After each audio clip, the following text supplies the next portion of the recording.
Assalamualaikum warahmatullahi wabarakatuh. Perkenalkan, nama saya Zalika Azhara, S1 Akuntansi Universitas Mercubuana. Di sini saya ingin menjelaskan mengenai sistem ekonomi dari mata kuliah Perekonomian Indonesia. Yang pertama, sistem ekonomi liberal atau biasa disebut dengan kapitalis atau pasar.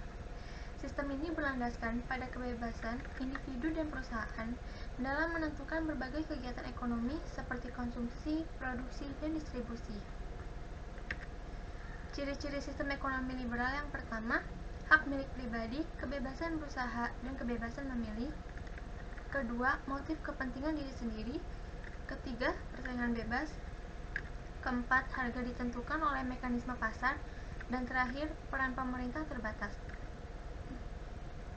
Kelebihan dan kekurangan sistem ekonomi liberal. Kelebihannya yang pertama, dapat meningkatkan efisiensi dan kualitas barang yang diproduksi. Kedua, terdorong untuk menggenjot kemakmuran bagi dirinya sendiri. Ketiga, setiap orang atau pengusaha termotivasi mencari keuntungan. Terakhir, pemilihan sektor usaha disesuaikan dengan kemampuan. Kekurangan sistem ekonomi liberal. Yang pertama, menimbulkan persaingan tidak sehat. Kedua, terdapat kesenjangan kaya dan miskin. Ketiga, menimbulkan monopoli. Keempat, terdapat eksploitasi SDM. Dan terakhir, pemanfaatan SDA sering tidak memperhatikan kelestarian lingkungan. Lembaga riset Amerika, yaitu The Heritage Foundation, mengatakan bahwa Hong Kong menduduki peringkat pertama dengan sistem perekonomian yang bebas di dunia dengan skor 89,9. Selanjutnya disusul oleh Singapura dengan skor 87,3. Lalu ada Australia dengan 83,1. Yang keempat, Selandia Baru dengan 82,1. Dan yang kelima, Swiss dengan 81,1.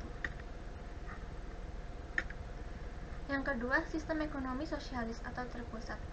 Sistem ekonomi di mana pemerintah membuat semua kebijakan dan menyangkut produksi, distribusi, dan konsumsi. Dalam sistem ini, kontrol pemerintah sangat tinggi, yaitu mengatur semua aspek kegiatan ekonomi. Ciri-ciri sistem ekonomi sosialis, yaitu semua alat dan sumber-sumber daya dikuasai oleh pemerintah. Kedua, hak milik perorangan tidak diakui. Ketiga, tidak ada individu atau kelompok yang dapat berusaha dengan bebas dalam kegiatan perekonomian.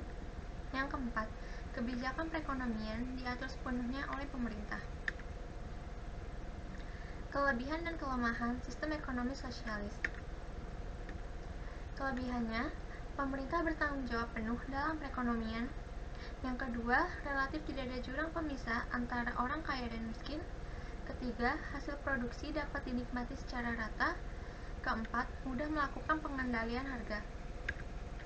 Kelemahannya, hak milik perorangan sangat dibatasi dan rakyat kurang memiliki pilihan.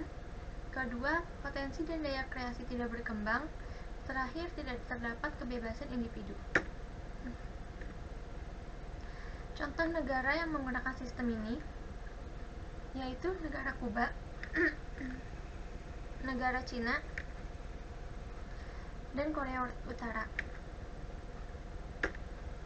Yang ketiga ada sistem ekonomi campuran.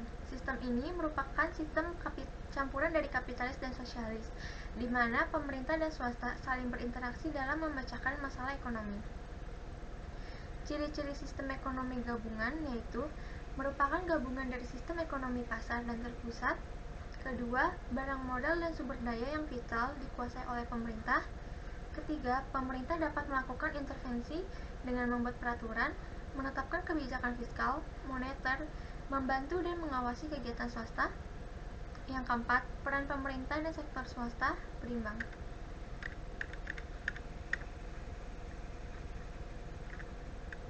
Cirinya, contoh negaranya yaitu pertama Indonesia, yang kedua ada Prancis, lalu yang ketiga ada Mesir, dan terakhir Malaysia.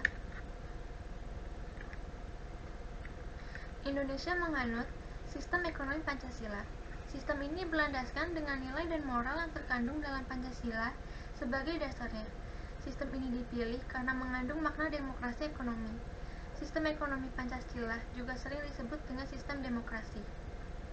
Ciri-ciri dari sistem ekonomi Pancasila seperti yang tertuang pada Undang-Undang Dasar 1945 Pasal 33 dan GBHN Bab 3B No. 14 yaitu: yang pertama, sistem perekonomian yang berdasarkan asas kekeluargaan dan disusun sebagai bentuk usaha bersama. Kedua, sumber daya yang mencakup bumi dan air serta kekayaan alam lainnya yang terkandung di dalamnya, dikuasai oleh negara dengan tujuan digunakan sebesar-besarnya untuk kemakmuran rakyat. Ketiga, perekonomian nasional dilakukan dengan adanya prinsip ekonomi kebersamaan atas dasar demokrasi ekonomi, efisiensi, berkeadilan, berkelanjutan, berwawasan lingkungan, kemandirian, dan menjaga keseimbangan, kemajuan, dan kesatuan ekonomi nasional. Dan yang terakhir, ketentuan peraturan lebih lanjut tentang pelaksanaan pasal ini diatur dalam undang-undang.